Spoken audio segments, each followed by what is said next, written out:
everybody, and welcome to Travel Fuels Life, the show where we share stories, tips, and inspiration to help you live a travel lifestyle. I'm your host, Drew Hanisch.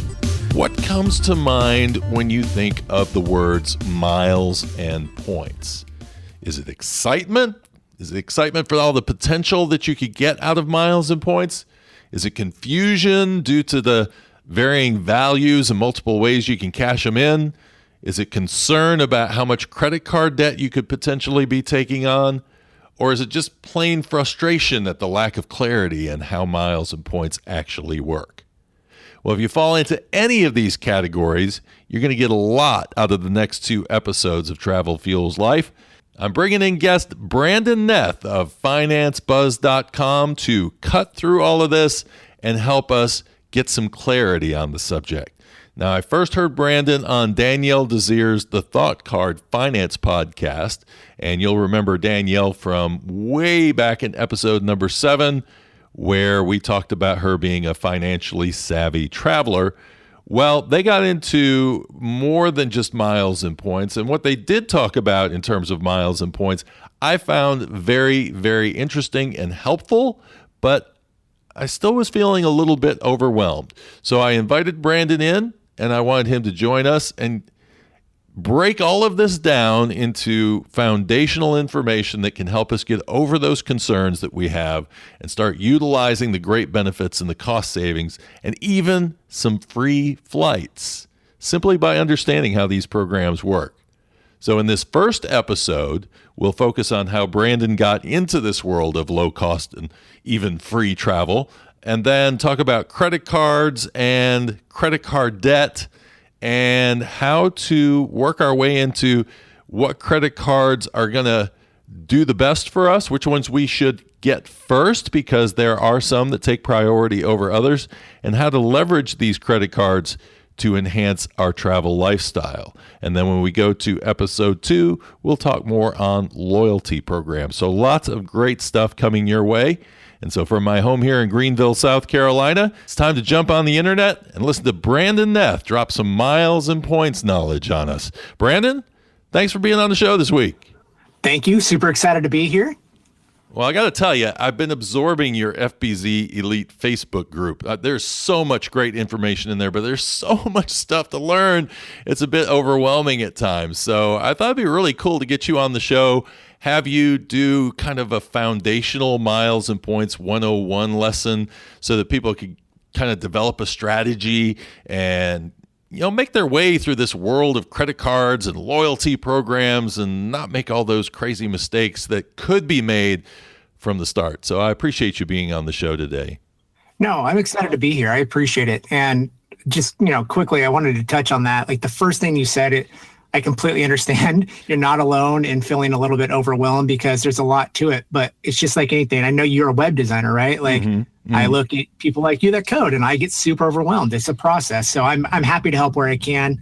And I'm glad that you find value in the group because for me, I see that as one of the most valuable benefits and one of the most valuable ways to learn is to have a community because like anything, there's no one person that knows everything. So That's why it's so valuable because it's not just me. It's not just my moderators. There's 20 other thousand people helping each other out.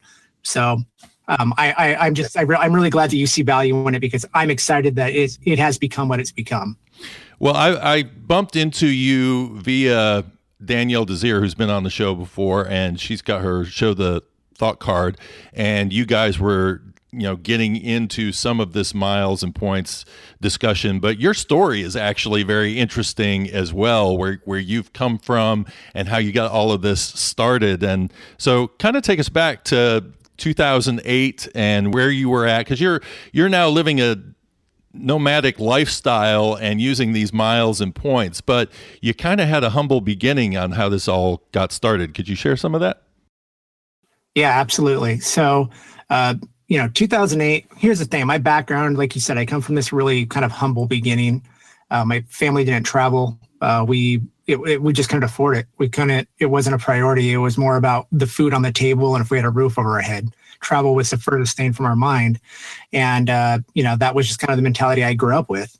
I graduated college in 2006, 2008. I went into corporate America. I was with my girlfriend, who's now my wife. She went into nonprofit. 2008 rolled around, the economy got bad, and we both got let go within about a week of one another. Again, I had no idea what I was going to do. I was freaking out, and she had been a nonprofit and just been around a different type of people that were like, just travel, go see the world, do something different. And they pushed us into going abroad. We looked online. Looks like you can teach English in Thailand relatively easy. We found a cheap enough flight. Week and a half, it was like 2 weeks later, we were on a flight to Thailand, and we were moving there. We had $2,000 in the bank, and we were just going to figure it out. Landed in Thailand, we did a TEFL, teaching English as a foreign language course. And I ran into somebody, and I was talking to him about how we paid for our flight. And he just kind of said, have you ever heard of points and miles? And I said, well, I know credit cards really well. I got good credit. I do cash back. And he just kind of opened my eyes, and I ran into it, and I just went full steam at it. I realized that this was the way I could learn to travel for, significantly less, because as soon as I hit Thailand, I caught this travel bug. I was on the road for like 2 straight years. And anyway, so like I said, we were on the road for 2 years. We lived in Thailand. We lived in China and ran an English school. We did time in India. We lived in Australia. We bounced all over. And if it wasn't for the points and miles thing, I don't know if we would have been able to do it, because I'm not a high earner. Mm-hmm. One thing that a lot of people come into this and think, I can't get into points and miles because I don't make enough money or I don't spend enough money. Well, guys, I've never made a lot of money. I've never been anywhere near a 6-figure earner, but I am able to utilize this because I know how to optimize. So it was just incredibly valuable, and it has led me to where I'm at in my life, where I'm now living a full-time digital. I actually own multiple properties. I'm in real estate, but I have a digital life where I bounce around. I go where I want. I'm on the road 6 months out of the year, and I've been doing that every year for the last 11 years because of this program. Wow! And so on her show, you said you'd been to 64 countries, but I just saw you were in Bosnia. So where are you at now in terms of how many? Yeah, so we just got back like 3 days ago from a trip through the Balkans. So we flew into Croatia, worked our way down all the way to Greece, and flew up and did some time in Romania and Slovakia and Budapest. Mm-hmm. So we're now at 76 countries, and no plans to stop anytime soon. We've got another trip this year. We got 2 trips planned to Europe again this year. We're going to Australia, and then we're going to spend some time in Central and South America again. All right. So which one's been your favorite so far? That's always a fun question. It's always a good one. It's hard. I always like to give my top 5. I love India. Mm-hmm. I love Japan. I love New Zealand. I love Spain. And I would probably, number 5 is always so hard. It's always, what am I going to say? But I would say number 5 is probably just in general the UK. And I love all of them for different reasons. Do you travel around the U.S. at all, or are you pretty much just world hopping at this point? Recently, we've spent some time in the U.S. It was never a real big priority. We've been to like 30 states, mm-hmm. But we have fallen in love with the national park system in the U.S. And we figured out a way to make it really cheap. And so we've just fallen in love. So last year we did this big national park trip. We flew into Utah and worked our way all the way up to Montana and just had a great time. So we do the U.S., but we like to focus on international while we can, because we're relatively young. We know we're not getting any younger. And the points and miles just stack up really well internationally if you do it right, because this is a program that's really, points and miles is really something that is focused on U.S. consumers. It does exist in Australia and Canada and the UK, but not to the same level it does in the U.S. So because we have so many options here in the U.S., when we go abroad, our points and miles go so much further. Well, and is it true, because somebody told me this, they don't really have this anywhere but in the United States. Miles and points aren't really something that other countries can do. Is that true? So yes and no. Like I said, not to the extent that we have it here. Like, for example, there are cards in the U.S. when you sign up for them, the sign-up bonus, which is the amount of points you get when you first sign up for meeting a minimum spend. Mm-hmm. The sign-up bonus can be worth anywhere from $1,000 to $1,500. Something of that value, like in other countries, is unheard of. Like you might get $200 on the high end. Oh, okay. So from that perspective, it doesn't exist. But the loyalty program, so let's just pick an airline. Let's say Delta Airlines. They're international. Well, if you live in Australia and you fly on Delta, you can get Delta miles, or you can get Hilton Honors points in Australia, but just not the same way we get it in the US. And again, because of that, we in the US are able to leverage that and really kind of take advantage of it and get maximum value. Right. And you strike me as somebody who wants to get as many trips out of your points as you can rather than upgrading to luxury. Is that true? Yeah, absolutely. It's kind of funny you mention it. So you mentioned the Facebook group. I post in there. I'm really, really active, and it's become kind of this running joke. My last name is Neth, and people call it Neth class when you fly economy or you stay at like mid to lower end hotels. Because I would rather take 2 trips with my points than 1 trip with first class. Yeah. And I'm not saying my way is the right way, right? Like everybody can do their own thing. But for me, because I go so much and I'm not a big earner and I'm not a big spender, that's how I optimize and how I like to do it. Well, this is great because this shows that you can mix and match and kind of do things either your way or you can go for the luxury way of handling it. And I saw your video where you were making like you were walking into the Four Seasons in Budapest. And next thing we know, you're climbing 250 stairs to the top of this hostel in Budapest. So you see, for me, the hostel thing, I haven't gotten that yet. I like to fly cheap. I like to get as many flights as I possibly can. But I joke that I like to have the mint on the pillow, even though I'm not staying at the Four Seasons, but I will stay at some place that's probably equivalent to something like a Hampton Inn would be here in the United States. So it's just funny to see. So you don't mind roughing it when you go from place to place. Yeah. As I've gotten older, I've gotten a little bit more. My wife and I should say the both of us, we've gotten a little bit more picky. Back in the day, we would stay in hotel dorms with 30 people, and you have an 18-year-old kid above you with the girl he just met at the bar doing whatever they're doing at 2:00 in the morning. But the room was $2, $3, $4 for the night. We've gotten beyond that, so we do stay at hostels. If we do it, we stay in private rooms, or like a Hampton Inn or a Hilton Garden Inn, things like that, if I can use it on points and miles. Right. So I'm okay with roughing it. But yes, as I get older, I appreciate some of the finer things in life, but I'm still not. I tell you, I don't care if I'm a multimillionaire and I've just got all this money. I don't think I'll ever stay at a Four Seasons because, a Hilton or a Hyatt or a Marriott, their mid-level is enough for me. Yeah. So, I've heard somebody say before that you could run this game well enough that you would never have to pay for a flight again. Have you ever gotten close to that? In all honesty, I'm pretty much there. I've been there for the last, like I said, almost 11 years, coming up on 12 years. Yes, if you do this right and you maximize and you optimize, you can get it to the point where you just don't pay for flights, and pretty much you don't pay for hotels. As I mentioned, I just got back from a month-long trip. I covered every flight. I covered every night accommodation, and I covered my rental car the entire time on points and miles. And I don't want to mislead people and tell you this is completely free, because you are going to pay taxes and fees, and you are going to pay, baggage fees at times if you don't have status or the right credit card. So there are expenses that go into it, but I think out of pocket total with all those things added up for my last trip, I took about 12 flights total, and out of pocket, I spent less than $300 for my wife and I. Wow. Yep. So it's possible. It's money in your pocket. Yeah. That's the other thing. There is an actual side of this where you can make money.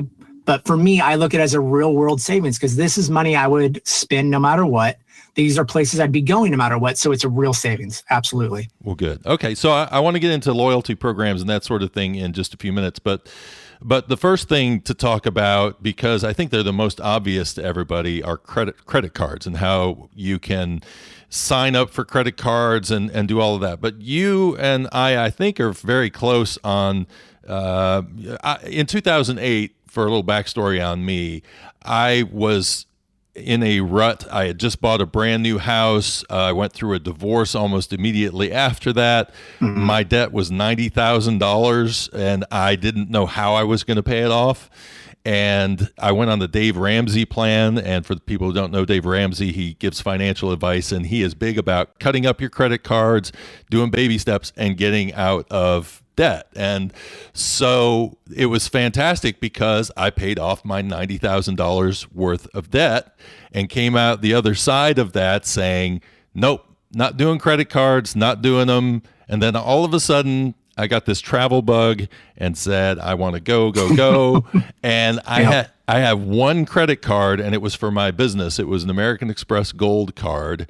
And in 2016, I had my first miles and points experience because I had to build out a brand new office, and I decided to put the money that I was going to be spending on supplies onto that credit card, got the sign-up bonus, and had enough points to get me to Paris for free. So that was starting to hook me, but I still didn't have any personal credit cards at that point. And I started thinking, okay, wait a second, how do I jump in and start doing this? And you have probably heard this from other people as well. When you get to the point of handling credit cards, there's a certain responsibility that comes with it. And there's a loss of benefit if you start taking on finance charges. So how did you handle credit cards coming out of debt and trying to figure out how to not stick yourself back in that hole again? So first of all, kudos.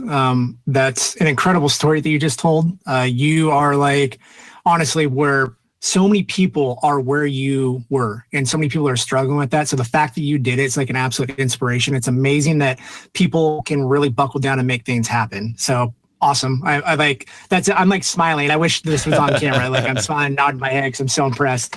But I think what you did, you hit the nail on the head with a couple of things. So let's first cycle back to Dave Ramsey, right? So again, like you said, Dave Ramsey is kind of this financial guru, personality influencer, and he is, cut up credit cards, debt is worthless, get out of debt. And he's created kind of these two approaches. There's a snowball approach and there's an avalanche approach, and they both have different benefits, but they're ways to get out of debt, and they're damn effective, if I'm honest. And he's good at what he does. I'm not saying he's not, but I'm a believer that not everybody is right about everything, and we can learn from one another. And I don't agree with him when it comes to the credit card things. However, I honestly think people that have gone through the Dave Ramsey process and gone through his baby steps, like you mentioned, are the perfect people for points and miles. And the reason I say that is because these people have gone through the process. They understand what it's like to be in debt. They understand what it's like to get out of debt. And they've since put good financial habits in place. Because like you mentioned, is if you start buying extra things with your credit card to earn points, if you're carrying a balance and paying interest, absolutely do not do this. That is the key to this. You only buy what you would buy anyway. You never carry a balance because it's going to eat into the benefits you get. So if you've got that mentality and those good financial habits in place from somebody like Dave Ramsey, or, there's a bunch of other people that do this as well, you are in very, very good shape because you can get these cards, you can utilize them, you can sign up with them, you make your payments, and then this essentially becomes free points and miles, free travel, free money, however you decide to use your points, because exactly like you were saying, you use them to buy something you're going to buy anyway, you get that big sign-up bonus, or you get the points that you earn from that spend, and you use them to travel. And that's exactly what I did. So I've kind of got a story as well. I got this big family inheritance. So I said I come from this humble beginnings, and I've got a kind of a wealthy family on one side, and my father and grandfather passed away within about a year of one another. My grandfather is really wealthy. He left me money. I had no idea it was coming. I was 18 years old. It was over $100,000. Oh, wow. It was a lot of money, but I had absolutely zero financial literacy. I didn't know what to do with money. I was in college, and what I managed to do within 4 years, I blew through the $100,000 and ended up in pretty significant debt. That's how bad I was. So instead of investing it and being smart, I blew through it, ended up in debt. So I kind of went through the same process you did. And I actually didn't know about Dave Ramsey at the time. I wasn't a super tech savvy or internet guy at the time. It was my wife. She kicked me in the butt. She just kind of said, hey, here's how it is. She kind of looked, we had a heart to heart, and she's like, if you want this to work, meaning her and I, she's like, you got to get out of debt. You got to get your stuff together. So I sold all my, I had cars and fancy clothes and TV and electronics, I was the epitome of what is wrong with people today that aren't doing things right, I guess. So I was just in bad shape. Sold all that off, got out of debt, sounds like I did exactly what you did. I started following, just this step-by-step process. And in that, I started to realize the way I used a 0% credit card actually at one point. So instead of sign-up bonuses, I moved some of my debt to a 0% card for 18 months. And it saved me, I had done the math at one point, but it was well over $1,500, which was a lot of money to me. And I used it to get out of debt. And because of that, I was like, this is working. I'm seeing how points and miles and cards and cash back is working. And then, like I said, I went to Thailand and everything just lined up just perfect for me. And I am where I am. Well, it sounds like you got a good woman behind you too, which, that support system, I think, helps a whole lot. Well, I honestly, anybody listen to this, honestly, I owe everything to her because I just didn't have an understanding. And if it wasn't for her kind of saying, hey, if you want this marriage to work out, I who knows where I'd be, but I definitely want to be where I'm at today. Yeah. Well, I mean, the plus to this whole thing, and I think you'll agree with this, is that after you've gone through it and you've seen how deep a hole you can dig for yourself and you finally get out of it, you want to do anything but get back into that hole again. Yeah, preach. Yeah. Seriously, yeah. It is like heartbreaking. Like if you've been there and you're going to end up back there, I mean, it's so stressful. It takes a toll on you that you don't understand. Yeah. So now, what was the first card that you got once you started thinking towards travel and wanting to be successful with using miles and points? Did you have a favorite, or were you using a loyalty program, or how did you get started on it? Yeah. So when I jumped into it again, I was living in Thailand at the time, and I made mistakes, to be honest. I learned about it and I just jumped in and started doing it. The number one thing I have to preach to everybody is to have a plan. Don't just jump in. Understand things, utilize communities, ask people that have been doing it for a longer time than you, because I didn't do that. And I started opening random cards. I opened a Bank of America card. I opened an American Express card. These cards aren't around anymore, so I'm not telling you exactly what they are. But I opened Bank of America and I opened an American Express card. I made such a mistake on my American Express card. When I opened it, the way they had advertised it was, you open this card and you get essentially a ticket to anywhere in the world. Well, what I didn't understand is that you had to meet a minimum spend. And a minimum spend means you have to spend X amount of dollars in the first 3 months. And then you have to use those points in a specific way. Well, I didn't know that. Again, I made a mistake. I didn't research it. So I opened this card and I let it sit in my pocket for, 8 months. And then we decided, all right, well, we're going to try to use this card, and we were going to fly I think we were flying to India. They're like, well, you have no points. And I went through this whole process, sign up bonus. They said I got this. And if I signed up, I get a flight. They're like, and they explained it to me. And I was like, oh man, I really, really screwed up. So I'd opened 2 cards. Missed the sign up bonus, got hit. So anyways, I didn't have a program. So that's what I did at first. And then I really buckled down, started learning. And I got into primarily chase cards. And most people will tell you want to start with chase cards. The reason for that, so we've got a whole beginner's guide on this on our site. There's a lot more to this than I can go into right here. But quickly, they have a rule called 524, and it just essentially means you can only open 5 credit cards in the last 24 months before Chase starts denying you. And the reason it's important that you want to make Chase your first cards is because those rules only apply to their cards. So you can only get Chase at the beginning. And because they have some of the best cards, they have some of the best sign-up bonuses, some of the best perks, you really don't want to miss them. Literally, if you do this wrong and you don't utilize those 5 spots correctly, if you just went out and went somewhere else and completely missed Chase, you could cost yourself about, depending on how you travel, $7,000 to $10,000 in free flights by doing it wrong. Wow. Okay, so Chase is one of my favorites. I use the Chase Sapphire Reserve card, and love it. The thing about that card for me is that the point system seems very straightforward. I mean, when you take those points, they seem to have a specific value. Like, I could go on Google Flights and find a discounted flight and buy the tickets through Chase's website and get the equivalent to those discounted dollars in my points used. And that was great. That was a great experience. And then not so long after that, I saw an offer come from Barclays. I was on an American Airlines flight, and they were offering 60,000 miles for a sign-up bonus. And I thought, well, fantastic. I mean, I know how it's worked with Chase. So then I signed up, and the first time I tried to book a flight, it was like it was taking all 60,000 of my miles, and I wasn't taking that long of a trip through the U.S. So, I mean, the points seem to work a bit differently on these cards. And is that really one of the advantages of the Chase card? Absolutely. Okay. You're very knowledgeable. Yeah. You learn by, feet to the fire is what I like to call it. Yeah. So yeah, the thing is points aren't all created equal. You have to understand there's primarily 3 different types of points. And it's funny because I literally just finished recording a video on this today. We're in the middle of editing it because I get asked this so often. So it's not necessarily that Chase points are so much better than American Express or American Airline points. It's how you use them and how you utilize them.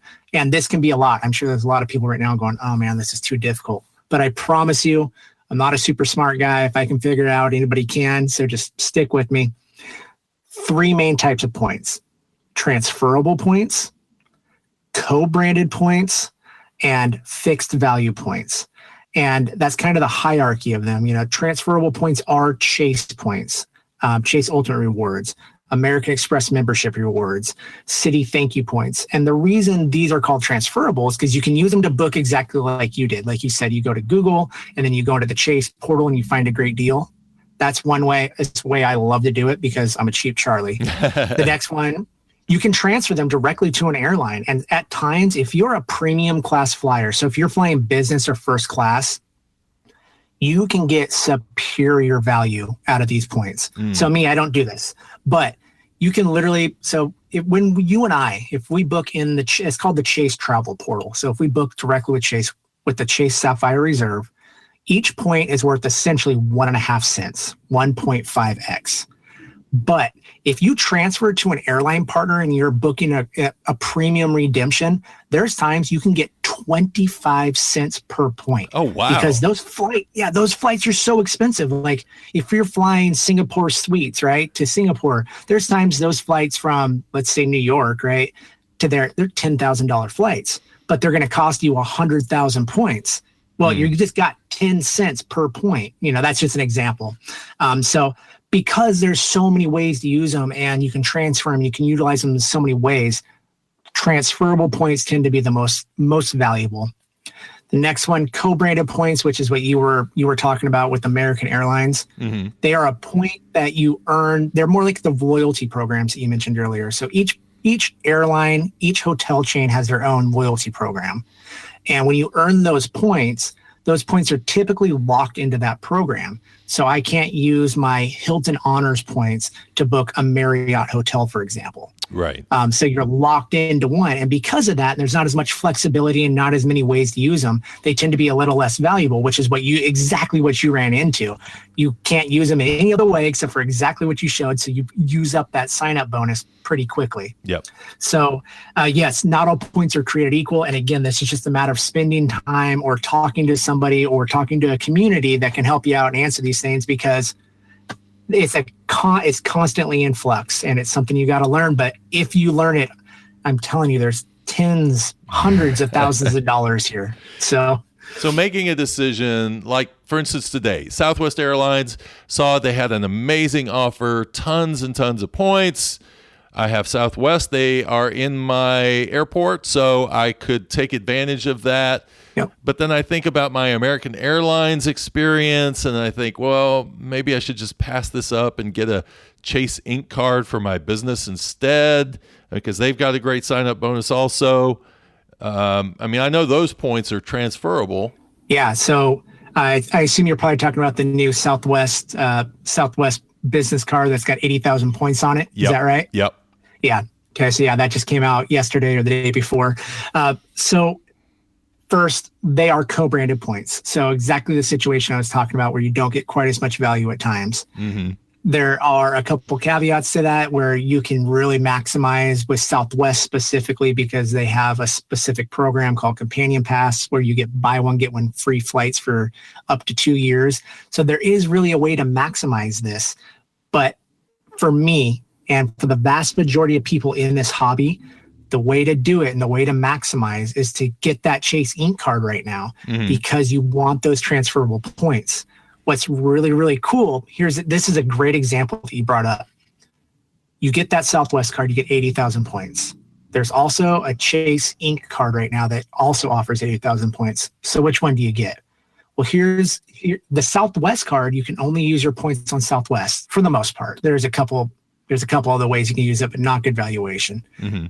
But if you get the Chase Ink card and you get those 80,000 points, you can move those points directly to Southwest if you want, and they're worth the exact same thing.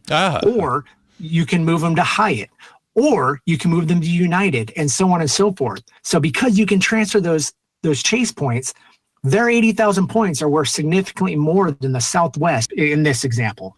So that's why, again, transferable currency, and understand the program. So you could have picked a better example. Perfect. Well, and you mentioned the 524 rule, and I think this all plays into that because you have to figure out which card is going to give you the maximum benefit and the easiest usage. And then, I mean, if these are the Chase cards first, then that's why you would want to have that strategy of make sure that you're not wasting the 5 that you can sign up for by getting cards with much less value to them. Absolutely. And the other thing is, I should say, these aren't hard rules, and my way isn't the way. It's not the right way. It's a way that I and many people have maximized. So I'm not telling you my way is the best, but everybody needs to stop and look. So what I'm saying is everybody needs to stop and look at their situation on what works. What 5 cards makes the most sense to you? Luckily, though, we're talking about business cards. Business cards don't count towards 524.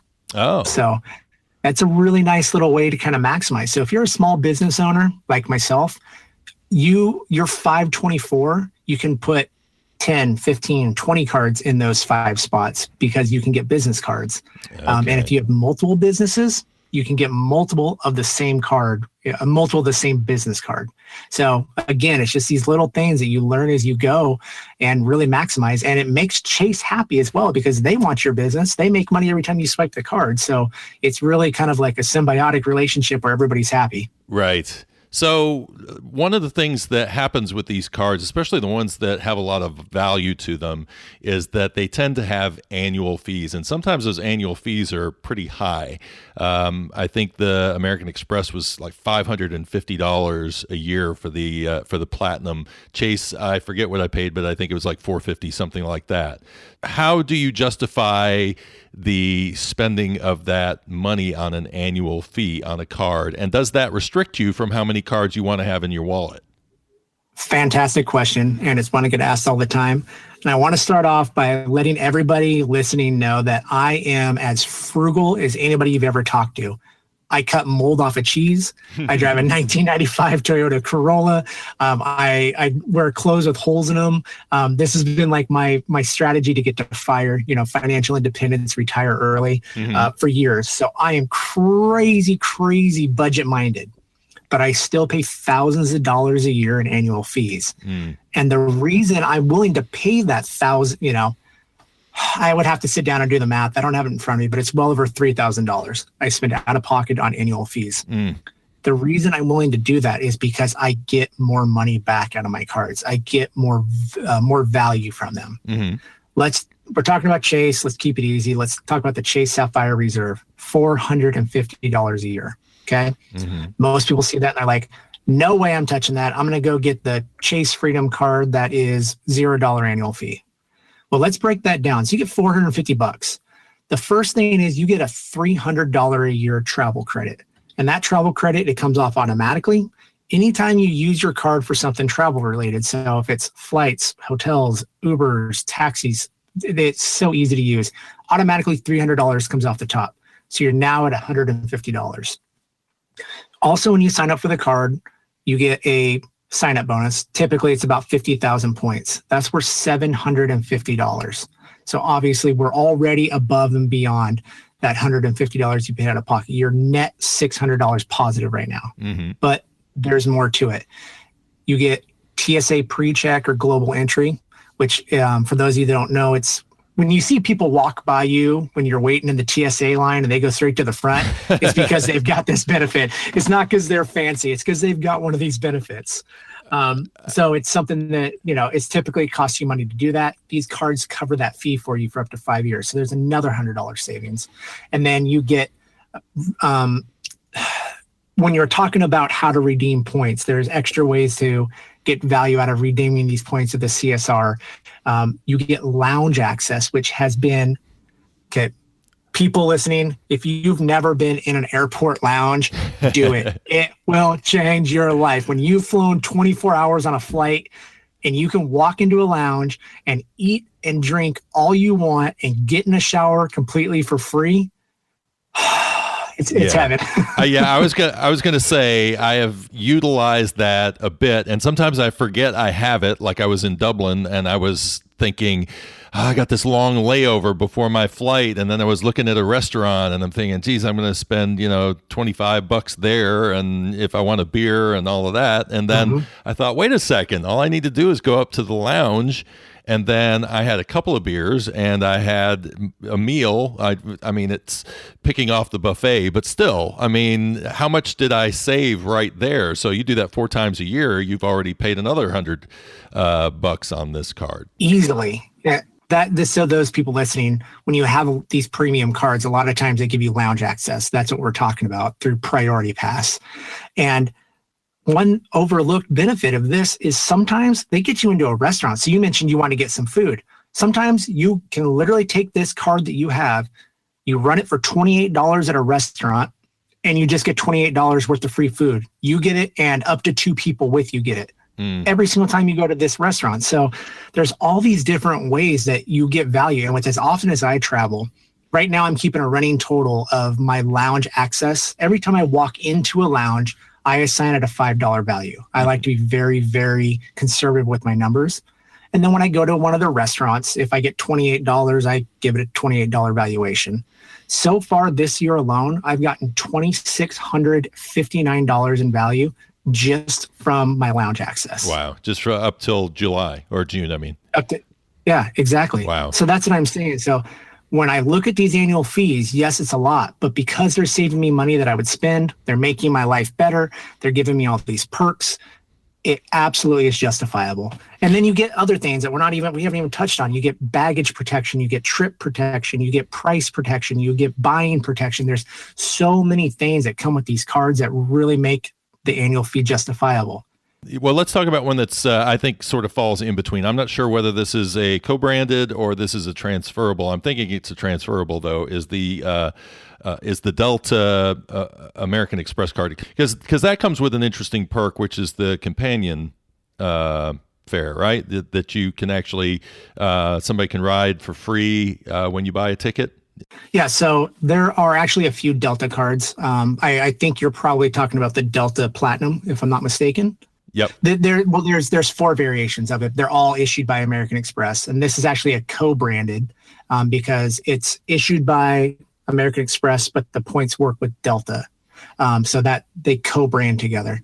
But the way these cards work is when that's called a companion fare that you're talking about specifically is it's kind of a really neat and cool value where you pay X amount of dollars for your flight, whatever it is. I think you do have to spend $250. So, I go to the airport, I'm deciding I'm going to fly from Portland down to, Orlando, and it's going to cost me $300. Well, then I can pay $100 for my companion to jump on with me, and they jump on, and you can save yourself $250, sometimes significantly more. And again, that's another way to justify the annual fee. For me, I'm not Delta doesn't work real well where I'm at. If you are by chance based in Atlanta, right, make sure you have a Delta card because that's their hub. So again, what this is coming down to is where you're based. But there are different cards that also offer this. Alaska Airlines, the Southwest I mentioned. I want to point out, though, for those listening, the Southwest Companion Pass is unlimited. So it is buy one, get one free for up to 2 years with absolutely no limit. So yes, if you have this card, you've got an annual fee from the credit card. But if you're using this right and you've got a companion pass, literally buy one, get one free. You pay $11.20 in taxes, and you can fly anywhere Southwest flies for up to 2 years. So yeah, like you're saying, there's so many different ways to justify and utilize these cards. The annual fee, I usually look at an annual fee and see, oh, that means I'm going to be making money. So the higher the annual fee, the more money I'm making or saving. Yeah. I think this is why my brain cramps on it every once in a while, because I keep thinking it'd be nice if I could like put a spreadsheet together and list all of them out and then figure out which one I'm actually going to save more money on, so that because that's how my brain works. It's like, okay, let me calculate this in my head to figure out which one is the best value, and then I'm going to jump on that. But it really does matter how you like to fly and what flights you can get out of your own airport. And sometimes I can't go into a lounge because it doesn't have the priority pass, but instead it's the only ones they have are Delta or something else. So yep. and trying to figure out how to make the best decision on the first couple of cards you get. I think because the way I think about it is I don't want 600 credit cards in my pocket, even if they don't have annual fees. It feels like there's a bill that's going to sneak up on me somewhere that I'm not expecting. So how do you manage all of your cards so that you don't miss a payment? Because that's one of the things that'll get you into trouble. Yeah, absolutely. So for me, I'm a spreadsheet person as well. Right, like I have a spreadsheet with every single card, when I'm paying, when the annual fees due, things like that. So I'm kind of a data geek. So I feel you, I understand. But what I like to do, I really two things. One, I always 100% every card I set up automatic minimum payment just in case I miss a payment.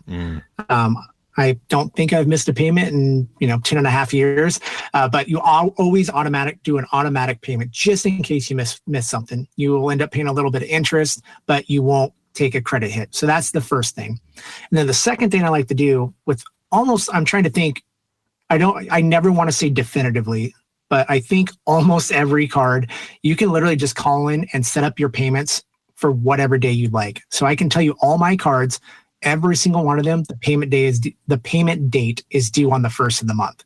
So I know the night of the 31st, I go in, I check all my cards, I make sure everything's paid off, and that's how I do it. So it's a one-time, once-a-month thing. I spend, maybe an hour going in, logging in, making sure everything's paid off, making sure there's no fraudulent charges, making sure this, that, and other. So instead of worrying about balancing all these cards and when a payment's due and when one time a month, about an hour. And I have a lot of cards, so most people won't spend an hour. But, an hour, go in, double check, bada bing, bada boom, and you're set. So it's a lot easier. It's a lot easier if you have a process in place. So now is the perfect time to take a break in this episode, let you absorb some of that great information that Brandon gave to us.